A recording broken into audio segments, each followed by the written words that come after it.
diadakan oleh SIRD.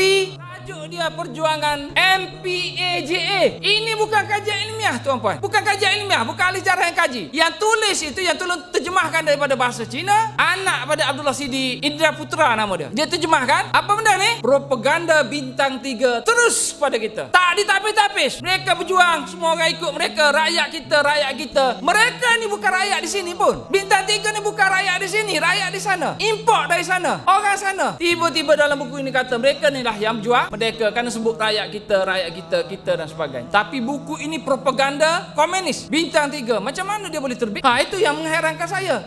Apa sudah jadi pada kita sendiri sebagai masyarakat yang dulu mengalami masalah dengan bintang 3 ni teruk sekali. Ini memang jahat bintang 3 ni. Bintang 3 ini dalam sejarah buku teks disebut diperangi oleh British masa darurat tahun 48 dengan alasan British bahawa mereka ini angkat senjata lawan British. Sebenarnya mereka tak angkat senjata pun, komunis ni. Tak angkat senjata. Mana bukti mereka angkat senjata? Mereka serang apa? Sebelum darurat. Lepas darurat lain. Mereka berperang. Bunuh orang sebelum darurat sampai British dah darurat. Ada tak mereka angkat senjata? Tidak. Komunis ni dia tak lawan British. Mereka dengan British ni sama jahat. Mereka berbaik. Chimping sebut dalam buku dia, cita-cita dia adalah kerjasama dengan British masuk pilihan raya. Tiba-tiba dalam buku cerita bahawa British ini isytihad darurat lawan komunis kerana komunis mau mengangkat senjata. Tapi sebenarnya patut isytihad darurat ini tahun 45 lagi. Tahun 45 selepas Jepun keluar daripada hutan, selepas Jepun keluar daripada tanah Melayu, menyerah kalah, ada pihak yang keluar daripada hutan tahun tersebut, tahun 45, bintang 3 ni lah. Apa yang dia buat bintang 3 masa dia keluar daripada hutan? Dia